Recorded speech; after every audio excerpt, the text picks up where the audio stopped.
Hello, അപ്പോൾ ഇതൊക്കെയാണ് നമ്മുടെ വീട്ടിലെ ചെടികളൊക്കെയാണ് കേട്ടോ. ഇതൊക്കെ നമ്മുടെ അമ്മയുടെ പണിയാണ്. അമ്മേനെ ഇതെല്ലാം നടന്ന് ചെടികളുടെ എല്ലാം ഉത്തരവാദിത്തം അമ്മയ്ക്കാണ് കേട്ടോ. നമുക്ക് ഞാനിതൊക്കെ ഇവിടുന്ന് ഇത്തിരി കുറച്ചെല്ലാം പറിച്ച് മുംബൈയിലെല്ലാം കൊണ്ടുപോയിട്ട് നടണം എന്ന് വിചാരിച്ചിട്ടുണ്ട്. ഓൾറെഡി അന്നൊരു ദിവസം കൊണ്ടുപോയപ്പോൾ ഒന്നും ഉണ്ടായില്ല കേട്ടോ. ഇതിപ്പോൾ ഉച്ചയാണ് കേട്ടോ സമയം. പക്ഷേ ഈ ഭാഗത്ത് നമുക്ക് എപ്പോഴും തണുപ്പാണ്.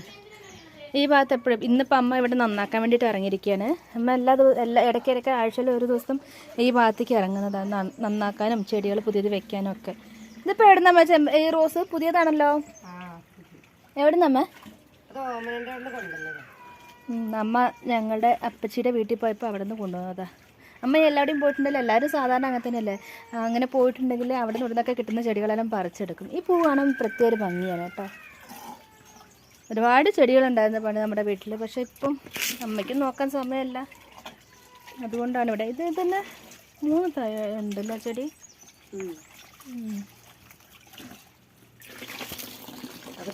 ഇതൊക്കെ ഇതില്ലേ ചുക്കുട്ടി പറയുന്ന ഒരു ചെടിയാണ് കേട്ടോ. ഇത് നമ്മുടെ നാട്ടിൽ ചുക്കുട്ടി എന്നാണ് ഈ ചെടിക്ക് പറയുക കേട്ടോ. ചുക്കുട്ടിൻ്റെ ഇല ഇതിപ്പോൾ പറിക്കും, നമുക്ക് തോരൻ വെക്കാനൊക്കെ പറ്റുന്ന ആണ് കേട്ടോ.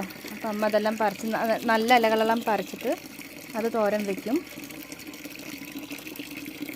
അത് കർമൂസലം. അത് മറ്റേ വയലറ്റ് കളറല്ല എന്താണ്, എന്ത് കളറാണ്? അല്ലല്ല, ഈ കർമൂസൻ്റെ കളർ എന്തായിരുന്നു അമ്മ എന്ന് പറഞ്ഞത്? വേറെ എന്തൊരു കളർ എന്ന് പറഞ്ഞില്ലേ? ചുവപ്പോ? അകത്തെന്തോ എന്താ ഡാർക്ക് ചുവപ്പ് അങ്ങനെ എന്താ അമ്മ പറഞ്ഞില്ലേ? അതിനകത്ത് വേറൊരു ഒരു സാധാരണ മഞ്ഞ ഓറഞ്ച് കളറല്ല, അതല്ല, ഇത്തിരി കൂടി ഡാർക്ക് ആയിരിക്കും. പിന്നെ ഇത് നമ്മുടെ വയലറ്റ് പേരക്കൻ്റെ മരം. ഇങ്ങനെ നീണ്ടു പോയിട്ടുണ്ട് കൊള്ളി പോലെ. പക്ഷെ എന്താണെന്നറിയാൻ ഇതിനകത്ത് നല്ല വലിയ പേരക്കനുണ്ടാവുക, നല്ല മധുരമായിരിക്കും. ഞാൻ വരുമ്പോൾ ഒന്നും കിട്ടില്ല കേട്ടോ. പിന്നെ കപ്പത്തണ്ടുണ്ട്. ഇനിയിപ്പോൾ നമ്മൾ താഴെ പറമ്പിലൊക്കെ പോയി കുറേ കാണും, പക്ഷെ ഇപ്പം അങ്ങോട്ടേക്ക് ഇറങ്ങുന്നില്ല. കർമൂസ തന്നെ കുറേ. കർമൂസ എന്നാണ് വയനാട്ടിൽ പറയുക, പപ്പായ എന്ന് നമ്മൾ പുറം നാട്ടിൽ പറയും. കർമൂസ, വയനാട്ടുകാർ കർമൂസ. അതിലൊരാളുടെ പേരുണ്ട്.